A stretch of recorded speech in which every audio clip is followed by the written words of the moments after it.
Fokus kita, apa yang Tuhan percayakan hari ini, apapun itu yang Tuhan percayakan kita hari ini, kerjakan dengan yang terbaik. Mau jadi pengusaha, mau pelayanan, mau mimpin kul, mau mentoring, mau khotbah, mau buka salon, kerjakan yang terbaik buat Tuhan. Saya setiap hari bersiap-siap, berjaga-jaga, ngadepin Tuhan. Nggak tahu Tuhan datang kepada kapan. Kedatangan Tuhan bisa dua macam. Kedatangan yang seperti itu atau kita mati duluan. Kita nggak tahu kita matinya kapan. Hari ini bisa, pulang nanti bisa, atau besok kita siap nggak? Bagian kita saat ini ngapain? Jaga hati. Hati kita mesti clean, beres. Makanya kalau ada apa-apa, bikin dosa, cepet beresin sama Tuhan. Tuhan, aku mengaku berdosa. 1 Yohanes 1 ayat 9 jelaskan bahwa ia adalah setia dan mengaku dosa, beres dosanya. Ya, kalau masih itu jangan pernah ada. Karena kekristenan kita itu seperti kita itu taruh di akuarium, transparan sama Tuhan. Kalau kehidupan kita masih ditutupi, berarti kekristenan kita nggak sehat. Perlu diberesin. 1 tahun terakhir, beberapa bulan terakhir kita ngomong tentang hati, tentang karakter, tentang hati, tentang karakter. Nggak ada solusi lain. Itu prepare, persiapan untuk pengangkatan. Kita jangan kalau fokus pengangkatan ya kita nggak ngapain apa-apa. Kayak gereja kapan hari itu, semuanya dijual, nunggu digunain, ternyata nggak diangkat-angkat. Dengerin baik-baik. Kita mau ngelakuin apa di surga? Tuhan tuh butuh kita di bumi. Kalau udah diangkat mau ngapain? Saat ini Tuhan butuh kita di bumi untuk ngapain? Jadi berkat buat orang lain. Masih banyak kok orang nggak kenal Tuhan. Betul nggak? Makanya kalau kekristenan kita ini mati, nggak bergairah sama Tuhan, kita dididik di sini, dididik jadi radikal sama Tuhan. Artinya gila-gilaan cinta Tuhan, mengasihi Tuhan, menghidupin firman. The word become flesh. Ini firman yang disampaikan tadi itu harus jadi daging kehidupan. Kalau firman ini nggak jadi kehidupan, buat apa? Kita jadi Kristen mingguan kok. Nggak ada dampaknya apa-apa. Di keluarga nggak ada dampaknya, di kerjaan nggak ada dampaknya. Dimanapun kita nggak ada dampak, kita harus berdampak buat orang lain. Kita bisa punya dampak ke orang lain kalau kita nempel sama Tuhan, nempel sama firman-Nya. Firman ini harus jadi daging kehidupan. Kalau firman ini jadi daging kehidupan, tuh kita nempel sama Tuhan setiap hari. Kita kan diajarin kan berbahasa 1 hari minimal 45 menit. Udah dipraktekin apa belum? Ayo. Tak tagih itu janjimu. 1 hari berdoa minimal 30 menit. Praktekin belum itu saat teduh. Pribadi, namanya tuh hubungan intim. Hubungan intim itu nggak di jalan, nggak di mobil. Hubungan itu di kamar pribadi sama Tuhan. Intim, bangun keintiman. Bahasa roh deh 45 menit. Maka rapati nebetebeki, udah mau ngapa-ngapain bahasa roh. Tapi kita bisa nyetir bahasa roh. Kita bisa masak bahasa roh. Kita masih potong rambut sama orang ke salon juga bisa bahasa roh. Kita ngerjain phone juga bisa bikin bahasa roh. Betul nggak? Jangan bahasa roh di gereja. Jangan bahasa roh di kuliah, mau ngapain? Bahasa roh itu dipakai di mana-mana. Latihannya 1 hari 45 menit. Selamat malam. Apakah sudah dilakukan? Saya rasa perlu bertobat malam hari ini. Ya. Itu dasarnya. Dasarnya dari Tuhan itu bahasa roh fungsinya itu membangun manusia roh kita. Terus hubungan intim sama Tuhan. Jangan datang Tuhan minta apa-apa. Datang sama Tuhan pingin kenal kau apa sih Tuhan, mau apa? Aku pingin kenal pribadi Roh Kudus, ajarin aku kenal pribadinya seperti apa. Kenalin Tuhan dulu. Bergaul sama firman-Nya. Baru kita akan berdampak di luar sana. Lah kita nunggu pengangkatan di surga mau ngapain? Orang Tuhan butuh kita di bumi kok untuk nginjilin orang. Untuk jadi berkat buat orang lain. Di surga nggak perlu kita. Di surga itu Tuhan nggak butuh kita. Di surga udah beres. Yang belum beres kan di bumi. Kan perlu kita kan? Kita ini agennya Tuhan kan? Kita ini solusi maker, betul apa enggak? Di surga Tuhan nggak butuh kita. Di surga kita perjamuan, nyembah Tuhan, happy perjamuan sama Tuhan, duduk nyantai. Di surga nggak ada masalah. Di surga udah beres. Tuhan butuh kita di bumi untuk beresin masalah di bumi melalui Yesus yang di kita. Saya sering ngomong berkali-kali ya, hidup kita bukan tentang kita. Hidup kita itu tentang orang lain yang diubahkan melalui kita.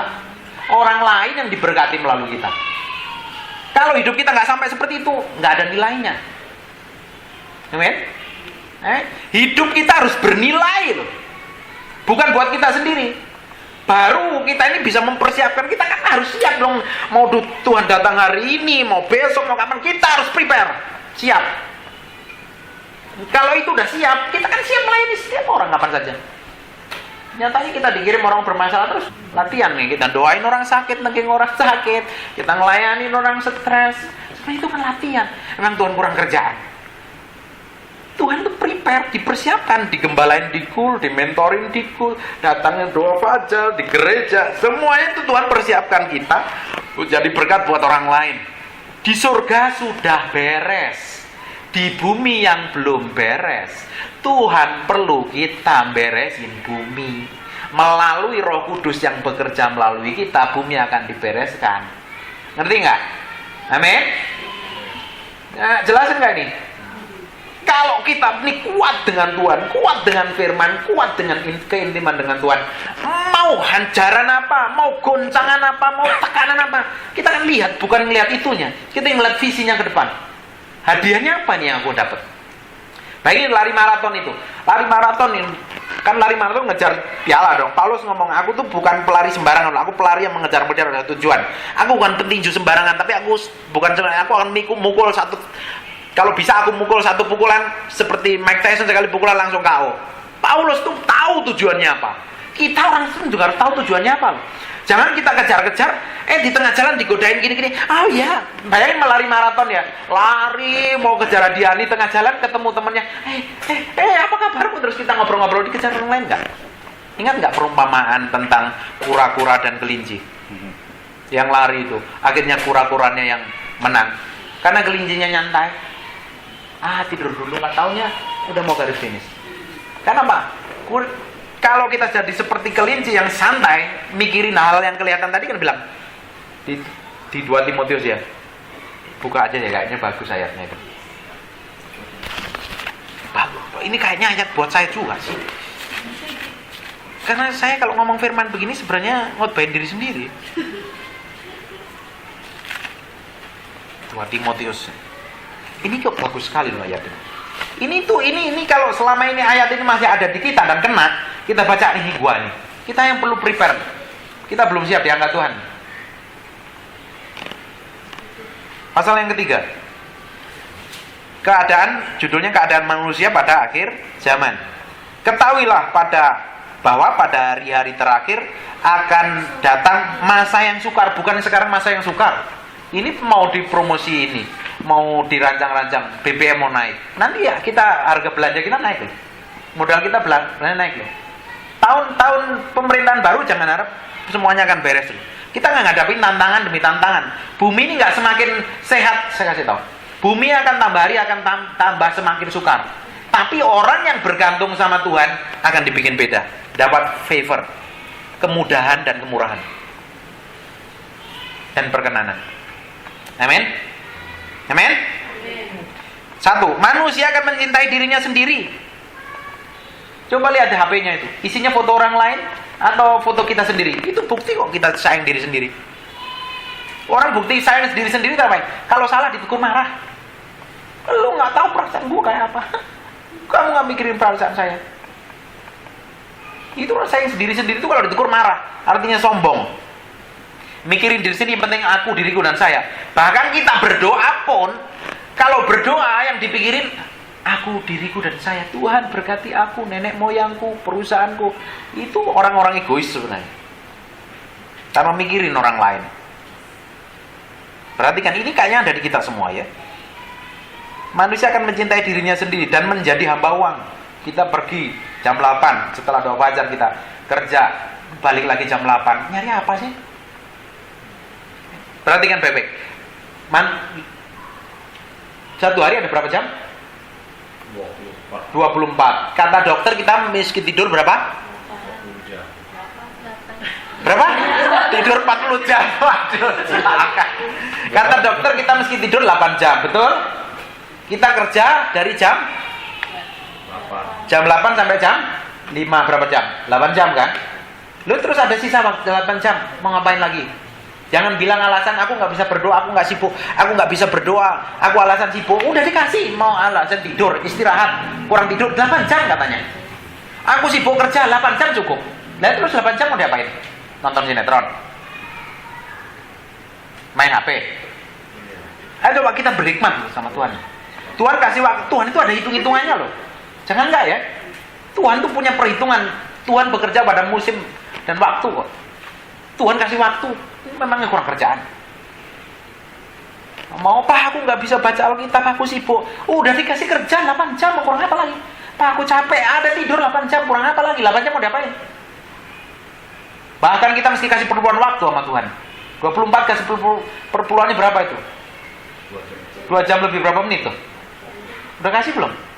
Jangan kasih duit aja ya. Emangnya enak ikut Tuhan ya. Mau tempat ini penuh banyak orang, mau tempat ini dikirim banyak orang penuh, atau tempat ini dari tahun ke tahun jumlahnya segitu banyak, atau hidup kita nggak punya dampak apa-apa, atau pengaruh kita semakin besar, harus kasih waktu spesial sama Tuhan. Nggak, kalau kita setiap hari prepare sama Tuhan, saya kasih tahu, saya ngomong sama ponakan-ponakan saya, kalau kamu umur berapa 17, kamu satu hari kasih waktu 3 jam 4 jam sama Tuhan, kamu umur 25 dipakai Tuhan luar biasa. Spend time with God, itu penting. Ya, coba lanjutin ya, ini kayaknya buat saya juga nih. Bawang kita kerja juga kayak orang gila kadangnya. Mall buka jam 10, saya setengah 9 kadang udah buka. Kayak orang gila kadang saya bilang sama istri saya, ini bisa kaya nggak kerja kayak begini ya? Saya bilang, kamu kasih waktu sama Tuhan nggak? Saya tanya sama istri saya kadang. Jangan kita ini kerja-kerja cari duit, tapi ternyata kita nggak punya dampak apa-apa. Saya ngomong sama istri, kita harus punya dampaknya, tambah hari tambah semakin besar. Dampak kita buat orang lain tambah hari harus tambah besar. Amin. Pengaruhnya semakin hari semakin besar. Amin. Pengaruh kita tuh harus semakin hari semakin berluas sama Tuhan. Kapasitasnya semakin gede. Amin. Nggak percaya ya sudahlah. Karena kita berjalan dari kemuliaan kepada kemuliaan, from glory to glory. Ini penting loh ya. Hari ini berjalan kemuliaan, besok dalam kemuliaan, besok dalam kemuliaan. Hari ini berjalan dalam kekudusan, besok dalam kekudusan, besok dalam kekudusan. Tambah hari, tambah kita dipakai Tuhan luar biasa. Ayo, coba lanjutin lagi ya. Terus mana ini? Menjadi hamba bohong, mereka akan membual tukang ibul. Bahkan jualan pun juga bohongin kadang. Nggak jujur. Hati-hati loh ya. Ngomong sana, ngomong sini, ngomong bohong semua.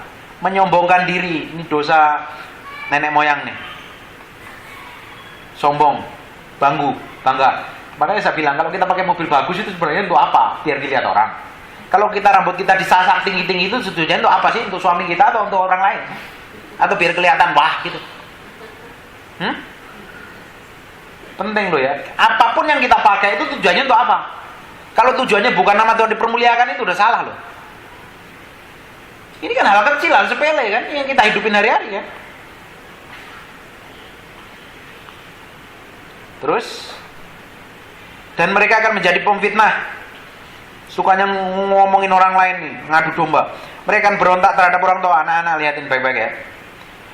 Ada 3 otoritas di bumi yang kita harus respect. Pertama, pemerintah, itu wakil Tuhan di bumi. Yang kedua, gereja lokal, itu mentor, pembimbing rohani. Yang ketiga adalah suami dalam keluarga. Atau bagi anak adalah orang tua. Ngelawan orang tua sama dengan ngelawan Tuhan. Ngelawan pemerintah sama dengan ngelawan Tuhan. Ini otoritas yang harus kita respect. Dengerin baik nih anak-anak nih. Terus mana lagi tadi? Tidak tahu berterima kasih. Say thank you aja susah setengah mati sama orang, apalagi sama Tuhan. Tidak mempedulikan agama. Tidak tahu mengasihi. Saya kasih tahu. Coba lihat saya. Tahu nggak arti mengasihi itu apa? Mengasihi adalah memberikan kasih sebenarnya orang yang nggak layak dikasih. Orang yang sudah menjengkelkan, jengkel itu orang yang ngeselin, kita harus berikan pengampunan. Harusnya kita nggak layak beri pengampunan, kita harus beri pengampunan. Itu arti ngasihin. Kalau mengasihi orang yang baik sama kita mah gampang. Dia baik sama kita kasih. Tapi kalau orang yang ngeselin, jengkelin, kita datang untuk minta maaf sama dia, udah begitu kasih kado setengah mati. Betul apa enggak? Kita itu dites mengasihinya itu bukan sama orang yang baik sama kita, sama orang yang ngeselin kita, nyinggung perasaan kita, fitnah kita, ngerendahin kita. Kita tetap bisa respect dia enggak? Kita tetap bisa mengasihi dia, kita tetap bisa mengampuni enggak? Saya difitnah habis-habisan, saya datangin, saya sorry ya, saya baik, saya salah, saya ngaku salah, udah tahu loh jelas saya salah, dia yang salah, tapi saya tetap belajar datangin orang itu, saya minta maaf. Nggak enak buat daging. Daging kan ngomong begini, lu dilainkan, ada Tuhan di belakang saya, Tuhan yang angkat saya. Ternyata orang yang sekarang itu kemana ujungnya? Ini hal penting, ini kehidupan hari-hari ya, praktek ya. Terus garang, ini saya yang belum bertobat di garang di jalan kadang.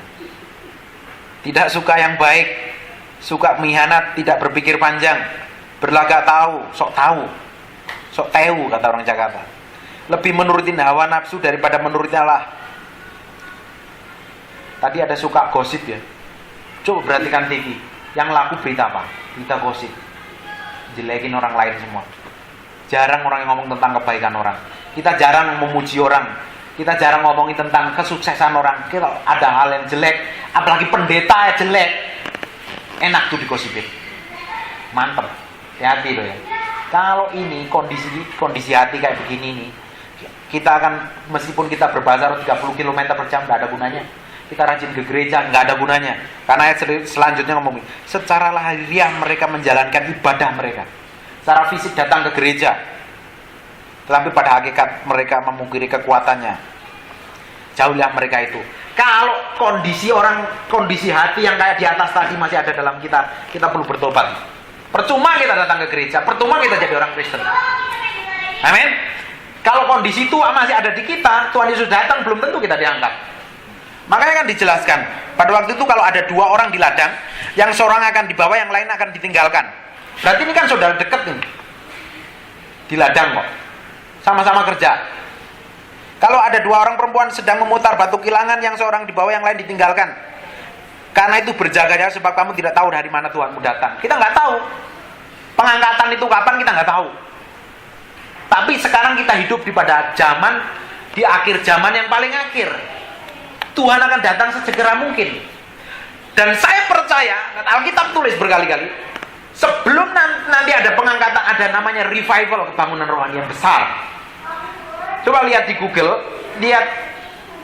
banyak hamba-hamba Tuhan luar negeri itu matanya itu sedang ngarah ke Indonesia. Kenapa ada dengan Indonesia? Ada spesial dengan Indonesia. Ada kegerakan besar di Indonesia. Anak muda itu sekarang dibangkitkan gila-gilaan cinta Tuhan. Kita ini anak muda ya Pak ya, kita belum tua ya Pak ya. Kita anak-anak muda, kita keluarga muda semua ini kan, di bawah 40 tahun kan. Ini orang-orang yang generasinya Yosua yang gila-gilaan. Kita ini kalau hanya Kristen biasa 40 tahun ya, untung siapa tuh? Kayak lihat ya, dia udah atas 40 tahun. Kita ini ke orang-orang muda ini, kalau kita nggak ngelakuin apa-apa, kita hanya sekedar menonton. Kita harus terlibat di dalam kebangunan ini. Indonesia kan dilawat Tuhan luar biasa. Ini saya doa udah dari tahun 98 ngelihat revival di Indonesia. Doa saya ngelihat revival anak-anak muda di Jakarta dilawat Tuhan. Saya berdoa berjam-jam, nangisin orang-orang Jakarta. Kalau kita nggak prepare, tiba-tiba ada kegerakan besar, kita hanya nonton. Kita nggak ngapa-ngapain. Karena sebelum adanya rapture, sebelum adanya pengangkatan akan terjadi pertobatan gila-gilaan. Kita ngomong sebentar, orang percaya, Tuhan nangis kok. Lihat nih, kegerakan anak muda ini sekarang suka nggak suka terjadi nih di Indonesia. Hamba Tuhan luar negeri, hamba Tuhan yang ngetop rakyat bongke, more seluruh Benin, kenapa sering datang ke Indonesia? Dia tahu ada kebangunan rohani di Indonesia. Dia tahu kaki Dian itu sekarang ada di Indonesia. Kalau momen ini Tuhan bekerja dalam waktu dan musim. Kalau momen ini kita nggak tangkap, kita hanya jadi orang Kristen yang biasa ya, jadi cheerleader. Oh, di gereja bagus ya, datang ke puji Tuhan. Ayo maju ya Bu, maju ya Ci, maju ya kok, ayo maju sana, maju tak gentar, ayo maju terus sana. Kita nggak ngapa-ngapain. Kita di sini di train, dibimbing, diajari untuk dipersiapkan untuk melayani orang lain.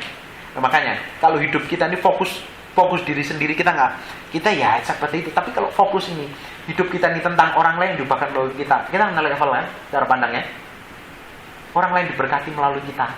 Orang lain diubahkan melalui kita, berarti kita kan harus levelnya di atas rata-rata. Mata Tuhan sedang menjelajah ke seluruh bumi. Apakah didapatin di gereja sini nih, di rumah ini ada orang-orang yang sungguh-sungguh mencari Dia, orang yang sungguh mencari Tuhan itu bukan dilihat dari waktu tadi ngomongin loh, duit juga diuji. Bener nggak kita nggak bayar perpuluhan? Bener nggak kita kasih persembahan khusus? Bener nggak kita kasih buah sulung? Kalau itu nggak bener, beresin, bertobat.